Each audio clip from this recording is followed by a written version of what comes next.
All right, hello everyone. Welcome back to the afternoon session. So we look forward to spending an hour or so discussing and chatting around Amazon Forecast. This is a recent launch from last year's reInvent session. So we look forward to your participation, your questions, and we'll kind of go through a deck. And then after this, we'll go through some collateral and do a demo, and then we'll have a Q&A follow-up after that. So thank you all again for attending this afternoon. When you think about AWS Forecast, some of the things behind the scenes, it's pretty important for us to talk through some scenarios. There's a good use case, an example that we'll be able to follow and then also talk through. And then more importantly, how can we make this application for all of you today is what we want to look at. So please keep your questions coming, and then we will go from there and provide some output. Yes, you'll be able to delete those. If you want to delete them now, go ahead. If not, we'll do that before we all end today. All right, great. So thinking about machine learning in its most basic format, what is machine learning again, and in your opinion? We talked about this morning, but what is machine learning? What do you think?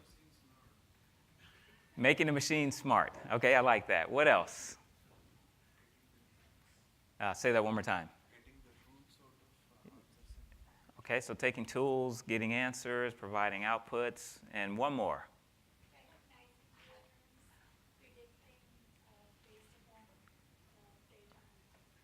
Excellent. So a nice combination there, recognizing patterns of data and making decisions based on that. Okay. So in our tool bag at Amazon Web Services, we've got quite a few options to do so. But today, we're going to chat about Amazon Forecast. So if you look at the definition there, if we take any type of particular forecasting model today, there are tons of variations out there. In this scenario here, we will look at forecasting in the most basic element, which is being able to predict something, whether I have a subset of data or a full series of data, and then announce that publicly with a much larger subset of data. So we've got tons of tools to do this today. We can apply this across multiple environments, different domains, and then if you look at these four depicted up here, which one is applicable to all of you? Working in a couple of different industry sectors myself, it's important to note that I can do things with regard to financial planning. I can also take my market with regard to retail, and then I can predict all these different anomalies that will end up coming down the line. So let me ask all of you a quick question. When you think about some type of modeling or forecasting, what comes to mind in your work environment today? A quick example. Personal application here. Salesforce. Okay, so you're an avid user of Salesforce today. Gotcha. So what am I predicting in Salesforce? Sales forecast. All right. So if you are a seller, then I can take a look at how much of whatever I'm selling is going to be predicted, and then I can turn around and pull those models back together. That's one use case. What about another use case? Inventory planning. Give me a quick example of inventory planning. Yes. So perfect example. At the end of the session today, everyone gets a free iPhone. We have to plan for that, right? Yeah, so of course that would be very bad for business, but that is not happening since we are being recorded. But we would have to forecast, because we don't have that in our predictions, right, to know how much of that material, that collateral, those particular devices are going to be in inventory or in use. So with this model, right, I can take all that historical data and then I can mask that back. And then what's nice, if I use my BI tools, I can take all that business intelligence and analytics, and then I can paint it to a nice, pretty dashboard. So if I'm looking at all of the different things and tools out there today, what would you say is the critical element with regard to my long-term forecasting? Historical data, but with that historical data, I want to be able to do what? Make sure it is accurate. All right. So when I take and look at all those data feeds, those data subsets, those data sets in general, accuracy is pretty important, because otherwise, would you be able to forecast for the future? No. So after we go through this content, you'll see that we'll walk through and look at how we can take whatever data model that we have and then predict something in the future for it. It's nice to note that if you look at this picture here, I can say that, okay, if I look at this recent study across the United States and I see that before this particular season, tax season example. I've got a 3% uplift or I have a 3% decrease. How can I predict that so that maybe when I do this next year, I actually have the ability to capture and realize those savings? Well, with regard to most of the models and traditional markets today, you've got a few things that you're trying to capture, but if you look at how we forecast, we can't see and do a lot of these things right here. Can all of you in your respective market predict the seasonality of your business? Right. Can you also determine that within that business, we're going to produce so much revenue, or we're going to have or ship so much product, or we're going to build so many different software modules, depending on what industry you're in? That's doable, but it has to be very specific science to predict those max. So if you look at what we're doing here, and say, perfect example, holiday time. All of you are going shopping. You have to get your gifts for your family. Are you aware how many times, how many different models will be available for new toy X? As a consumer, we just go to the store and buy one, right? And if the nearest store doesn't have it, what do?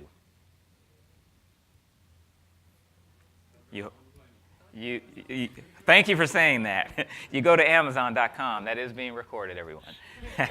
So you go to Amazon. But if you are a retailer and you're in that industry and you want to go to a retail store, you may go to another store. You may do a search and you may see which one has it, what's the closest proximity here in San Francisco, and how do I get that involved? Or maybe I ship it to my home. What's nice is that if I can't consider all these methods today, then it's a problem for us, and then it creates a no-win scenario. So if you look at this last one here, can't handle time series with no history. What do you think that means? We can't handle a time series forecast with no history.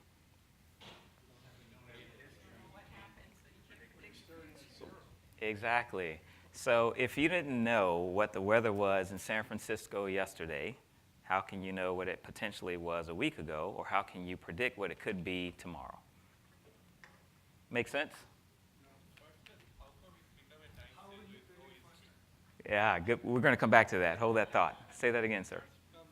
How come it become a time series without any history? It can't. Right. So if I predict and I can do a series of data and I can mask and manipulate a bunch of fictitious data, is the outcome going to be real? No. So will I also be able to give you what we talked about 2 slides ago, which is accuracy? No. So we need something to build on, and over time that model should get smarter or more accurate, and it should be more definitive with regard to what particular sector you're in. Would you agree? Okay. So that's really what we're trying to achieve when we look at this forecasting and build out this strategy. Now, let's come back over here for a moment. What was that question again? So how will we forecast first time? So how will we forecast the first time? What do you all think? Do we really have the ability to forecast the first time? Are we predicting, or are we just using best effort? Best effort. Yeah, traditionally, right, we're going to have our best effort approach. We may have a good couple of years' worth of data. We're trying to figure out what we forecasted by way of a strategy. It's worked. We maybe have gotten customer complaints through customer service, but particularly, we've got a series of data sets that we need to map against, and now we're trying to improve that. Yes? What is different between forecasting model and general ML model? Forecast has a lot of variables, right? Correct. Especially on the sales side, it's skewed up on the towards the end of the quarter, and it's just very sparse during the first quarter. What is specific this gives you instead of going against general ML algorithm? Gotcha. Okay. What is it gives you in terms of capability? Yeah, so what the question was, if I look at my traditional machine learning model versus what I'm trying to forecast with forecasting or this particular service, what's the difference? There's a couple of different things. When I take my ML model, what am I doing? I'm taking a lot of the data that I've inputted, and I'm creating the intelligence, right? The data, the predictions, and then I have to deploy that.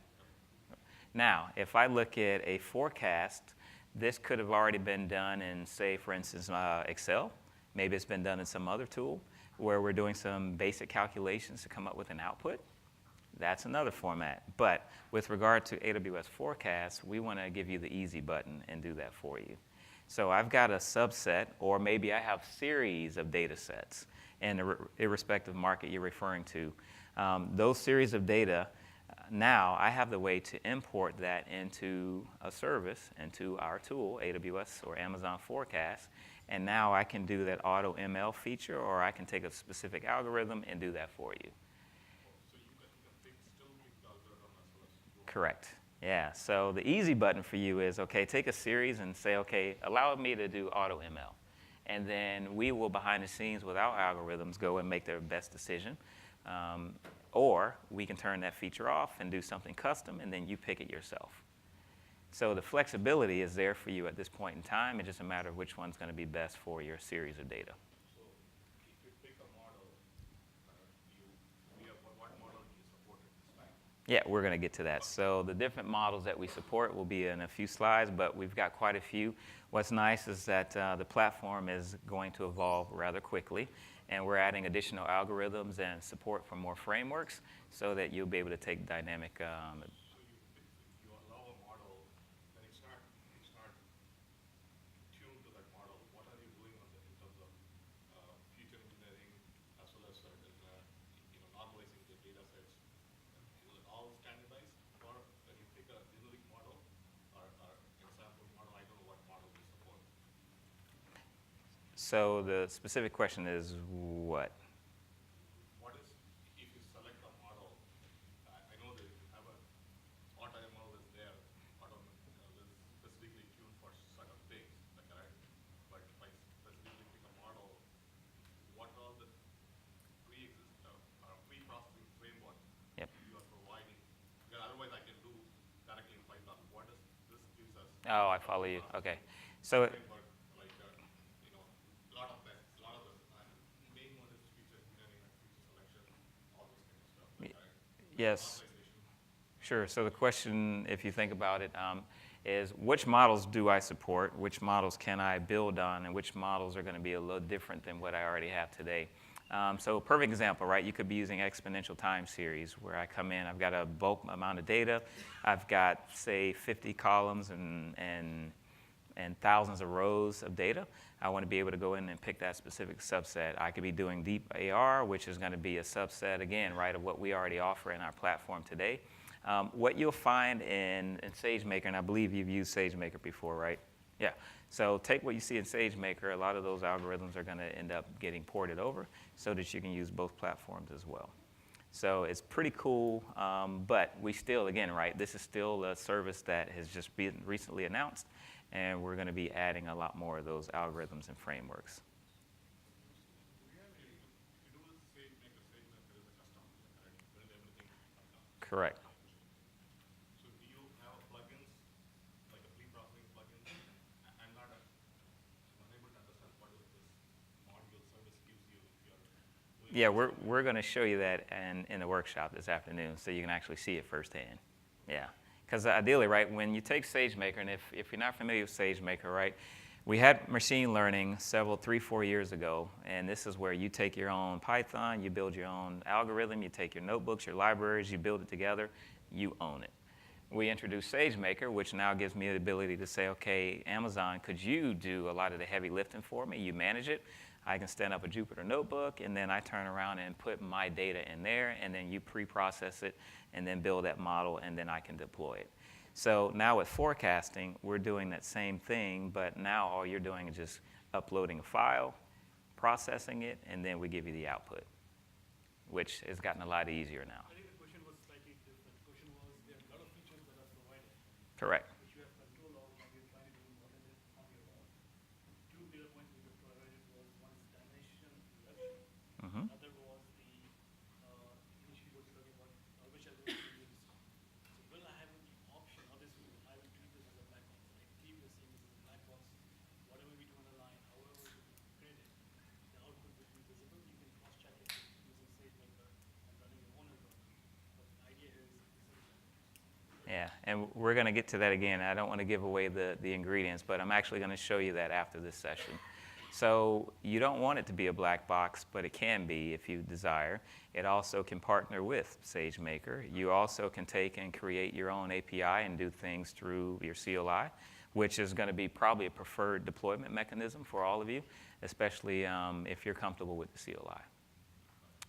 1 second. Yes. Do we have, like, how big your historical data need to be? There got to be like minimum amount of data you need to for accurate forecasting, right? Yeah, so how much data do I actually need to get an accurate forecast? I can have a couple hundred rows. I could have a few thousand. I can scale out into 1 million. What's the minimum amount you need? Yeah, it can start with 1 if you wanted to. But again, you can't forecast based on 1. Yeah, that's what I'm curious. Yeah. For an accurate and reliable prediction or forecasting, how much data? Yeah, that's going to depend on the model. I mean, if you look at a base, take a bike set, you're going to have probably a couple 100,000 at the end of the variables in a CSV file so that you can gather that info. But again, right, it all depends on the use case. For a particular model, will it automatically stop if I supply minimum data, like which is below certain threshold? Will it automatically flag me that you don't have sufficient data? No. Can I go ahead and answer that question? Yeah, go ahead. This is what I typically say when you're talking these questions about how much is correct, what to do, what to your question. Always machine learning has to live with human learning. So you have to apply your human knowledge on top of this. It's not, all right. Hold it a little closer. All right, I'm not an expert in using these, as you can see. So to your question, how big is sizes? Unless you have a feedback loop, which is a human learning coming out of it, there is no right answer to this. Neither can he nor me or any expert can explain you what's the right size that you need to put in, how much of iteration should you do.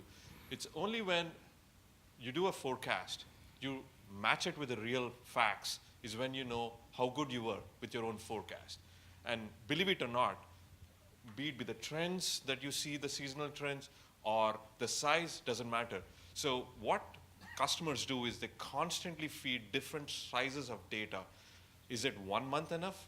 1.5 months enough? 1 year enough? We don't know. You keep trying different models and keep assessing which one is correct, like how we do blue-green deployment, multiple deployments to check which way the customers like, and then tweak your own models as you go. So the size or when, what can happen is only human learning that has to apply on top of it. So, quick question on that. How can we trust the algorithms based on the mean are right 100% in that sense? There is no right, no perfect. We always try to go towards success. Feeding the data, we see the negative results, not appropriate results. Again, feed it and keep feeding, and we never get. I mean, how can at what So- point in time we say, Good. okay, that's it? That's a great point. So what are your KPIs? Why are you doing this? Be it to forecast so that you have less inventory, or be it forecast so that you are able to reduce the time to market. So what is your KPIs? Are you improving your KPIs is what should be determining whether your machine learning model is correct. And there are hundreds of machine learning models already out there. We have chosen a few which are most standardized and put it in the forecast, and the ones which we use. And trust me, there's again a build your own recipe concept in both personalized and in forecast, that you can create your own recipe in SageMaker, put it out there and use it. So as I said, there is no one right model. We have given the most basic ones. Can I give you a quick example? That point very clear. What we're trying to differentiate is between auto-ML and the flexibility. What you're trying to provide, what the value is, that's what it's pretty clear. Like based on historical data, do not represent future data. So there will be some disconnect. And you're going to do a feedback loop and continuously improve. So you are doing something specific on the service. What are all those specific which are not available in a general ML? And then how do you differentiate within the service the auto ML? I'm going to show you that. Yeah. That's how they ask. Yeah, I'm going to show you that, which is why I'm trying not to give away too much right now. So remember, everyone, that I can take, and in the example here, I've got a 1 gig file that has like 300,000 rows and columns and sets of data. And then I've got a 500K file that only has 5 rows and tons of columns, and I can still get the same outcome. So irrespective of how much data, it just is going to matter of making sure you pick the right actual algorithm to map the specific use case for you to get the right outcome. If I train and train and train and train and I still don't see what I'm looking for, what am I going to do again? I'm going to go out and deploy something new. I may take another model. I may take another algorithm. I may reboot the whole process. I may recreate my data set. I may go back to my data scientists and ask them to pull together different pieces of info. But to answer that question in one single answer, that's practically impossible. Are these Python only? No. So you could use the JavaScript. So again, we're going to get to that. And now, I don't want to give away too much again, right? Now, when we build this, you're with SageMaker. That's where we're going back through Jupyter Notebooks and other means, and then with ML, and then allowing you to be flexible. With Forecast, we're giving you yet another option to take this data. How you feed that data, where that data set comes through, I mean, that's going to kind of come through what your choices are. So, but when I show you the demo, that's where we're going to get through a lot more of the details here and answer the rest of these questions here. One last quick comment. Yes. The idea about iteratively exercising data sets and looking for a common output, two potential problems. One is overfitting. The other, of course, Definitely. is using data that gets you the result you want without actually having it be the correct general model, spitting to the data you've got. Yep. So, Agreed. Ethan. I think what this goes back to is what you talked about earlier this morning, the reinforcement learning process, where you come up with a model, Yep. but you're constantly updating it incrementally through reinforcement of your business practices Correct. and the outcomes that you're trying to reach. There's a lot of different algorithms that you can use. Yep. However, it all depends on your specific business. Correct. We don't even supply you with 30 different algorithms and forecasts. But if you go back to some of the other services that we offer, you can bring your own model. You can add different recipes, which you'll be able to do in forecast. But specifically, use the right framework, the right algorithm, the right recipe for the right job. That's the short answer, or the long answer, rather. When you think about this again, right, one of the important things here with this forecasting tool is that we do support the ability for you to see and expect and realize the outcomes of deep learning. We know that some of these neural networks that exist today, they are overlapping, they're recurrent, and then more importantly, I can get different data, different variations of that data to be something that I can see. So is there a right solution for you to just say, okay, I'm going to move everything over to one tool? No. Is there a right data path for me to say that, okay, if I'm using my platform today and I want to have something very specific, and I can take a lot of best practices that have come from years' worth of experience at Amazon? Yes, you can take advantage of that. That was the same thing that held true in SageMaker, before that in machine learning, and then now with personalized and also forecast. So a couple of quick questions. What are we trying to solve with forecast? What do you think? Take a stab at it. We talked about it a little bit. Stop using the data gathering mechanism and use the forecasting model instead. Okay, stop using this, what data? I mean, the gathering mechanism. Okay, yep. And all this, use the model. So eliminate a lot of the manual labor, and then be able to take a lot of that data and then put it into something to get a quicker output. I mean, in future, you don't have to use the data gathering mechanism. You can Correct. use this model. Yes, right. So again, right, look at the past, compare the future, forecast for the future again, and then give me an output, whatever that output happens to be. What else? Again, that's perfect. You will rather do what you predict, what's your Yep. revenue is going to be, make adjustment. If your inventory, Exactly. you optimize your Right. So that's the answer I was looking for, right? It all depends on the instance, the use case, the building practice that you're trying to work through. Not one ML model fits all use cases. So if you're trying to figure out forecast, what it solves, right? If I can look between different layers of data, I can build multiple relationships, then this could be a great use case for you. If I wanted to take and incorporate maybe some data for retail purposes, then this could also be a good use case for you. If I wanted to take and build out maybe something on the manufacturing line and find out how much of my product will need to be built beforehand, before I can prep for the future, another use case. And then finally, if I look at some of the spikes in my data to find out where and when it will be accurate, I should be able to do the same thing.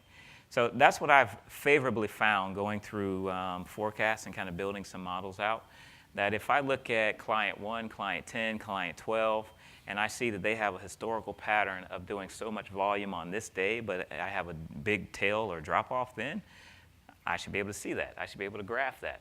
Now, do I need to graph clients 100 through 500, or can I get that very specific and granular? Well, ideally, you would hope that we can make this pretty granular. So with regard to the platform here, we can go through and add a couple of different things, right? I can automate the platform. I can succinctly make sure that I do any type of these variations. And then the last one here. Why is this of value to everyone here? Yeah. So most of the enterprises run on what? Oracle, SAP.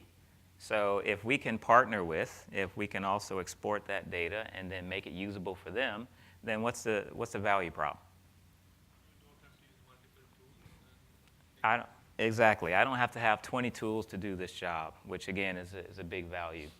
Now, as you're going through the moments here and you're trying to make the applications here, here are the 8 or 9 different use cases, to get to your point there, where I'm really focused there. So take a look at the screen there. I can look at doing capacity planning with my compute environment on AWS. I could be doing something in the retail world. I could be fixated on finding metrics that have to do with the internet. I could be just doing some basic vanilla forecasting. And then the one smack dab there in the middle, which you don't see, what about my workforce? How can I make this applicable to your environment? What do you think? Yeah. Do I need to have a mad dash, a hiring spree? Do I need to make sure that I do staff augmentation, et cetera, et cetera? I can forecast that. Not a big deal if you're a customer that maybe has, say, 200 employees, but what if you have 200,000? It might be a big deal. The one, yes? Yes. So you're leaving a prescriptive action to the application at this time, or do you also give a workflow prescriptive action based on forecast? Yep, so we're going to leave that to the actual app at this particular time. Now, if I go in and do the custom down there, then that's where I can actually make things a little bit unique. And now I can get a lot more granular in that, which we'll kind of chat about in a moment there. Now, what's interesting also is that as I kind of go through here and pick these different pipelines, forecast is going to give you a lot more accuracy, but more importantly, it's going to give you a model that will help you with all these different mechanisms. So when you take these specific models, when you deploy those, I should be able to step through a pipeline. I should be able to come through and create a data set. That data set should be able to have a data set group, and then from there, I can actually stand up and create and prepare for a specific predictor. So we'll talk about what that predictor is and how that model is important. After I get through this deployment model here, and again, this is where it's a little different from what you have with ML, and I'm making my own, my scikit-learn or whatever, or my ML platform with Python. Now, in forecast, I'm going to just hit that button. I deploy that model, and then I say, OK, follow predictor Wayne AWS, and then I get my outcome. So those predictors are going to be based on a few series and sets of rules that we follow to make sure that we can contractually follow this right here, these pre-built algorithms we talked about. So if we go into this a little bit deeper here, when you look at the historical data, right, and I follow forecast here, and I go in and do a customized model, from your opinion, what do you think's happening to this side of the room here? And we talked a little bit about this morning, but in this context of this screen here, what's actually happening? I've got my service, and then what am I doing with the service? I'm describing my need, and then what happens next? What do you think? Continuous learning. I got my continuous learning through some model that I'm trying to follow. Say that again? Yep, and then I'm looking at how I can do some regression, and then what happens in the last piece over here? Yeah. Correct. So I'm solving that based on my need. So in this example, a few things have happened. After I created my predictions, I've got my predictors already started. I've already got my calculations from what I'm going to deploy. Now I've got my UI, which you talked about this morning. By way of QuickSight, we mentioned this morning, I could be using and exporting that same thing into some other tool set. So again, right, we want the visualization piece of this to be straightforward, but we also want it to be very applicable to your environment. So how do we ingest? Yes. In the previous slide, there was a mention about related data. What is that? Is it like a SQL-like database or transfer? Yeah, so if we can take that data that's related, if we can compress it, if we can pull out the schemas, then I can go out and create when I go to do my attributes, and I can go out and pull those variables as needed. How it is different from historical data? Yeah, so it's still going to be part of it as well. So when I look at all of my historical data, right, I can't actually start my prediction until I see the last day of my current. And then after I look at the, say, for instance, 2019, I know that I start January 1, 2019. I end December 31st, January 19. I'm going to start my predictions or my forecast on the 31st and then move forward. So we're not going to look at that historical data that's already happened up until this year because that's of no value to you. So we want to look forward so that we can build a model and find out what data set we need to be comparative to. Yeah, but then what is related data in that concept? Let's say we are monitoring server usage, or Yep. maybe some sales volume of the company. Yeah, it could be several different things. It could be related to could be computers. It could be related to your data output of your HR system. It could be related to the volume of reservations that I see. We're looking for patterns in those words or in those particular CSVs to make sure that we can give you the output. So when we see the relation between all those data sets, again, right, we're not trying to predict based on just those. We're looking at the bigger picture. So whether I see, and again, this gets very granular when I'm talking about a time series, that on this day I had this many variables take place, and then I had this series of columns. I had my morning, my mid, my afternoon, my night, and then my evening, and then my day set. Then all those variables now I can find out and see if there's relations in the middle of them, which there may or may not be. Yeah, so part of that is, okay, now can I take a tool? Can I take something in this system or in forecast here and actually build a model based on it? And again, we're going to... Yeah, you mentioned holidays. Yes, So you are predicting sales on Amazon. correct. During your Thanksgiving holidays, your sales spike all the time. So that's kind of an example of relationship exists. Correct, and that could be based on, could be Alexas, right? That, okay, I've got a series of Alexas, and then I have Alexas that have Echo Dots, and then I have also my other, which one of those could be related, but then I could extract those variables. That's going to be up to you on how you go out and grab that. Yes? In this model, forecast thing is already trained with your Amazon data, or is it like totally brand new, untrained, and customers create and they start training them? Say that one more time. So this forecast model, right? Yes. Let's say I'm a new customer, I create this model, right? Day one, I don't have this data, and they start using it. Do you have your own data from Amazon itself, which is used to begin with, to train this model as a first stage? So do we have our own data? We have models and we have our expertise, but with regard to data that we can copy so that you can make it relevant to your environment, that wouldn't be applicable. Yeah, because, yeah. It's Yeah, so the question was, if you look at the data that we have in Amazon holistically, and I'm brand new to the environment of using forecast, am I going to just take some sample data that Amazon has given me and then turn around and make it applicable to my environment? That won't work. AutoML is purely based on the data you provide in the feedback, correct? And we are picking the algorithm for you. Yeah. So is there any other feedback other than the data itself will help the AutoML? Because sometimes it can be processing time, sometimes it can define the model, what type of model and things like that. Do you allow any other input on top of just the data itself? We are discovering based on the data and optimizing the model. Correct. AutoML model does correct? Yeah. Is there any other input? No. So is there additional data elements that we can add? Are there different things that we can take and make this model between AutoML and the custom?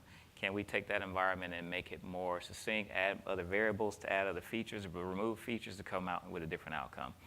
No. What's you're going to make it generalized, and then from there you go in and custom, and then take and add the different layers of predictions that you want so that you can get the outcome. Yeah. So in the previous slide, you had different domains. So each domain has a separate algorithm. Correct. And you could use, right, the same one for all, but then you might not get the right outcome from whatever the data is that you're actually trying to pull from. So that's why I kind of gave that example. My phone number. So when you look at all the different data that comes out of this whole environment, that's why you got different markets that you're going after, right? I've got retail, I've got this forecasting market, I've got other different domains. Those domains we're going to continue adding so that we can track all the specific libraries and algorithms that are applicable to them. A couple of times up until this point already, I've tried this with some manufacturing data. I've tried this with some sample reservation data from hospitality. I've also tried this from the number of weather depictions, and one more I was working on last night, which is actually clocking the number of times that time changes over a period. So different things that you can come up with to make this possible. What's nice is that as you go through this framework and look at how you customize and ingest all the different data, again, our source, like we talked this morning, is going to be S3.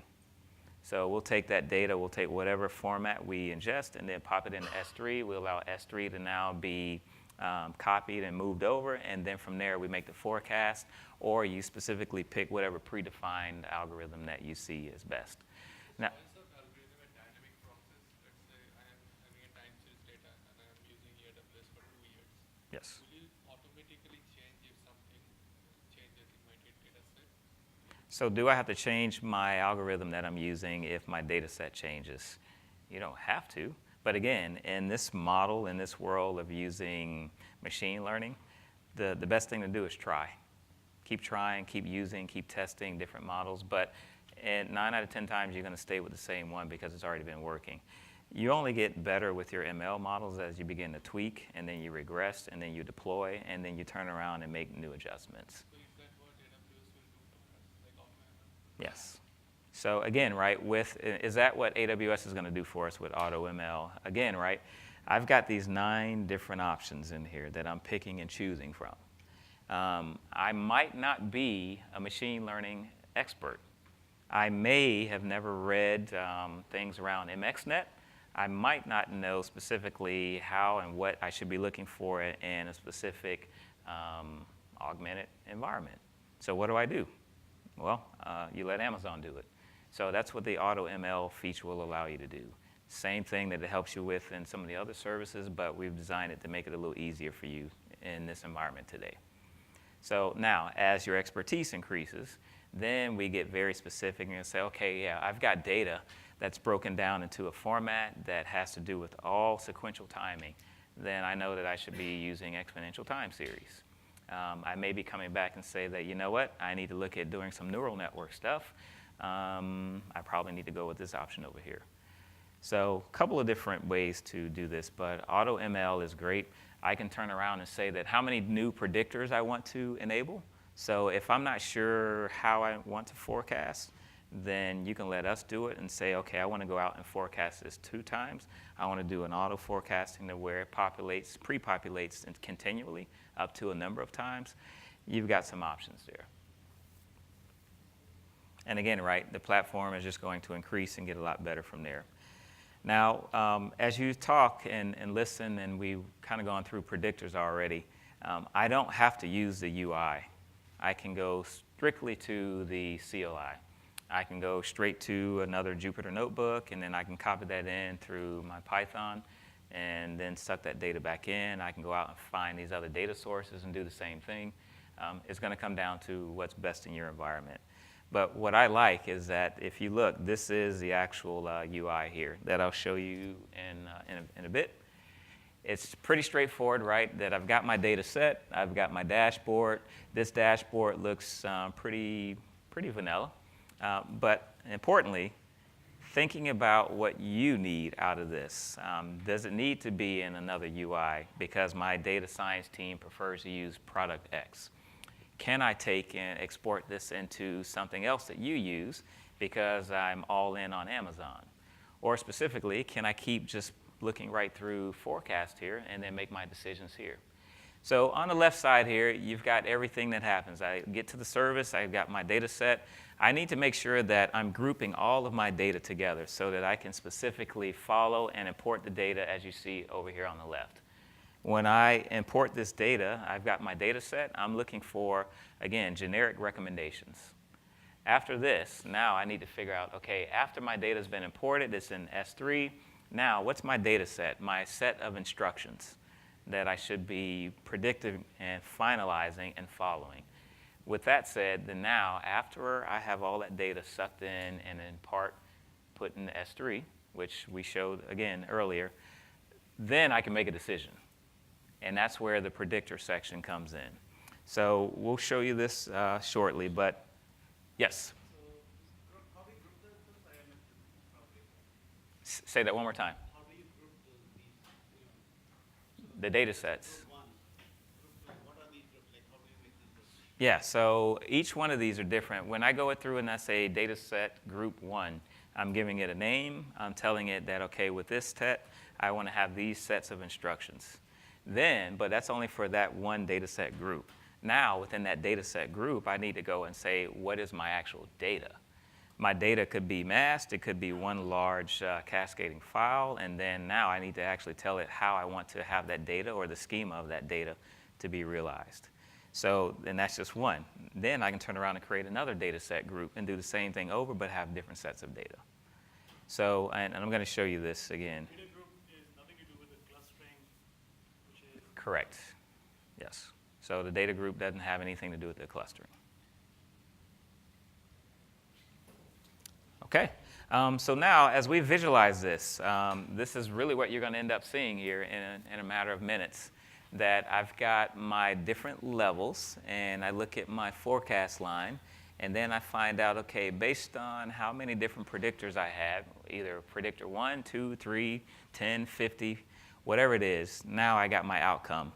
So this may not be the best approach for you. I may want to single this out and have each predictor be separate, each predictor be unique, or I may want to layer this in. So I'm going to show you a couple of different things. I'll only do 2 layers in my prediction today, but it looks very similar to this.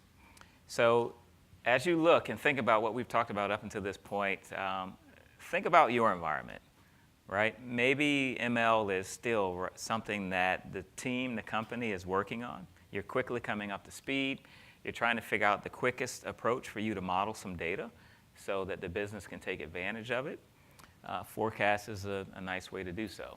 Now, with that data, as you think about this phrase here, this was from one of our partners and companies that we talk to all the time, and I'm going to give you another quote as well, but if I can take this many different products, 50,000 different products, and I can take all the deep learning that's inside of forecast, and I can do this and process it in a matter of minutes, is that a win? Of course it is.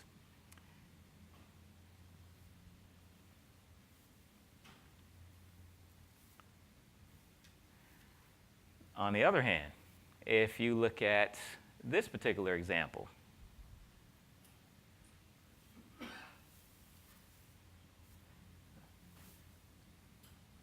what's the difference? Yeah, so now we're looking at real time. We're looking at warehousing, could be shipping operations. So again, another sector of the field of technology, but pulling data is much the same. Now, what I've also found to be beneficial is that as you're thinking about all of these algorithms here, I'm going to give you a quick little glimpse on what's happening here. As we come through with AutoML, right, we're really forecasting and giving you series of data, and we're giving you pattern recognition. Inside of that pattern, then, I'm fixated on trying to find a few things. What's the probability? If I find that probability, what's the likelihood that I need to come up with solution X or Y or Z to fix that? And then, more importantly, how much time does it take for me to go out and resolve that? But the last element is, okay, what are the variants, right? That's where we get into trouble because we don't have a lot of the unknowns to find out the solution to those problems. So if you look at forecast, we're trying to do that heavy lifting for yourself and us included, and then provide that data set to you in the way of a service called Amazon Forecast. Questions? Say that again? Yeah, so when we're looking at all the different features in there, if I take one variation of, say, a manufacturing line, and I see that line 1 has all of these tools, these services, they're building motherboards as an example. What's my variation between line 1, line 2, if they have the same data set that they're actually following?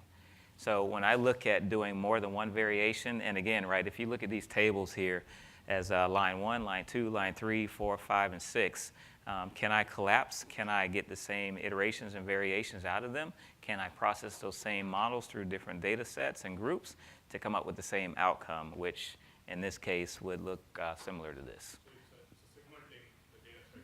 Correct. Yes. So I'm going to fast forward here just for the sake of time and get to some of the probability. If I can quantify again, right, and we talked about this, this is the last thing I want, right? I want to take that wrong forecast and turn it into something useful. Well, we need to get accurate data to do so. So as all of you shared earlier, if I look at the probability, if I look at my net new forecast, and if I say that, what's the probability that everyone in this room today is ready to go home? What would be the outcome, right? We would either see a bunch of hands raised or we wouldn't.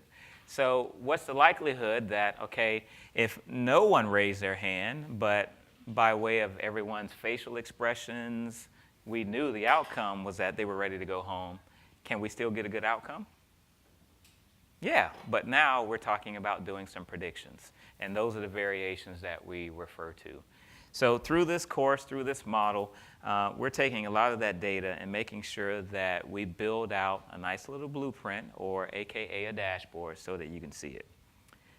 So just wrapping things up here as we kind of look at some of these models here, if I do something specific to exponential smoothing, and I take the ability for me to take an independent forecast, and I say that I have some historical data with very high efficiency, and I have the ability to take that forecast and then match it structurally.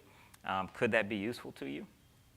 It could, but we would need to know what that looks like. So part of the way we do that, again, right, is that we look for these patterns. So if I see the same pattern, if I can repeat that pattern, if I see related patterns, then I should be able to what? Include, right, exactly. So that's what we're trying to do here, is make this process very straightforward, make it simple, and then make it easy for you. Most people have already used MXNet before, so this is great, out of the box, it works, but now we want to take some of the same things, we want to add some of the simplicity through these platforms and then incorporate it into here. So here are a couple of the other ones that we talked about a moment ago. And then again, right, we'll show you this very, very soon here. Questions? So doesn't support TensorFlow? To be determined what and how we're going to support that. Yeah. So does it support TensorFlow? I need to get that answer for you. Yeah. Yeah, being that we're recorded, let me get that answer for you. Yes, Bill. Yeah, I'm interested in the bottom bullet, support cold start forecast for new items. That's kind of like saying, well, we don't have the data, but Correct. we do have the data. Correct. So just a summary question. Yes. And it might not be in the actual pattern set that we're interested in. So yes, we can jumpstart, we can build, but you have to wait over time for it to become accurate. So it's not necessarily adding new metadata that would give We can pull the metadata. So there's a couple of things that you'll be able to do. You've got the time series. You can go out and add the metadata files in there as well, and then you can calculate your decisions based on that too. Yeah. So that's definitely something that's doable. Marty. Since you're recording this for posterity, Yes. you might want to repeat the questions because some of them are off mic, and Yeah. those that are listening to this recording might not Right, know. and I was trying to, in way of my answer, actually state the question in there. So, yes, run it through recognition. Yeah. So if you look at supporting cold start forecasts for new items, if I have no data on how many Apple laptops are in row 1 in the room, and I want to build a forecast for that in the future, is it possible? Yes. Can I take some metadata that's out of the system, out of the files, and then also upload those and then create some type of a truncated algorithm pattern out of that? That's doable as well. So you definitely have some flex in that decision tree to be able to pull this out through one medium, which is forecast. To make sure my understanding cold start forecast means you don't have any historical data, No historical. but you might manufacture some metadata. Correct. Yeah, so perfect example. Do you have, in that question, do you have the data? Or are you manufacturing some of that data? Yes, it could be the same thing. I just last night made up about, I think it was 200,000 different rows and added about 4 columns, just some fictitious random data, and just to find out what the pattern would actually be on it. So yes, I could build that. If that were my real environment, whatever my environment happened to be. Retail, it could be the number of shopping carts, number of bags I have to order. Yeah, all that stuff could be added. And then just reflecting again, right? How much of those variations are important to you? If and we talked about this, and what was the first name again? Shri. Okay, perfect. Thank you, Shri. Yes, you're recorded as Shri. Yes. So looking at all of this data as well, right, we find out, and this is just one target market for retail, what else can we specifically do to come up with where we need to correct, whether we self-correct or we automatically do something in the pipeline. But again, right, these are all things that you have the option to change yourself. So if we decide that all of us together want to go out and we want to build a brand new competitive market for selling things in a grocer, then we could come up with all these different models, all these different timelines, all these different streams of data to do the same thing. So what's nice is that I could take examples from 5 or 6 different domains and I can input them just so that I get patterns. So oftentimes in data science, right, machine learning, pattern recognition is everything. So if you can gather different patterns, then you can use those patterns to your advantage, even though the data might not actually be historically documented. So just to wrap things up here, a couple of quick questions. When you focus on what's best and also what's usable in your environment, how would you approach using forecast at your company?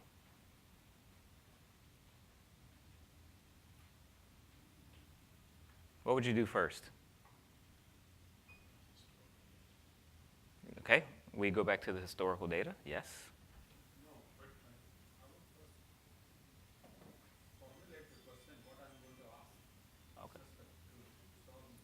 Okay, all right, so we were, okay, so I go back to the system and find out what data I need. Okay, what in the case, or what if the case that the system was a human? What would we do then?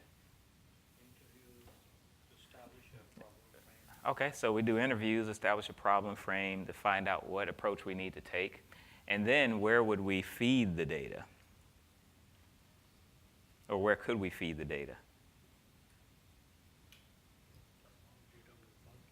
And out of your repository, into a system, maybe out of another tool. Could have been data that came out of SAP or Oracle, et cetera, et cetera. So this cycle is iterative, right? And we just repeat it, rinse and repeat over and over again. So just to summarize things, right, I could prepare the data, I could summarize the data, I could gather the data, I could model it as well, and then finally I could evaluate it. All of this over time could improve the performance and, more importantly, the accuracy of your data and simplify it at the same time. So we've got about 2 minutes left. Any final questions, and then we'll transition over to our demo.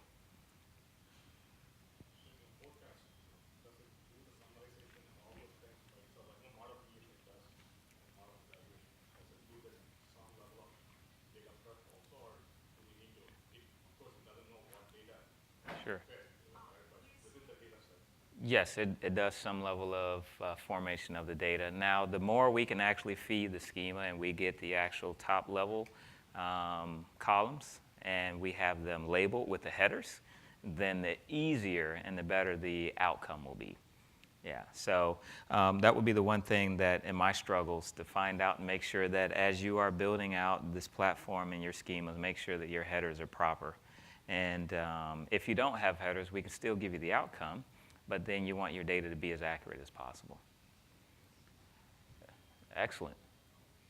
Okay, well, if there are no more questions, thank you all up until this point, and hope you enjoyed this introduction to Amazon Forecast.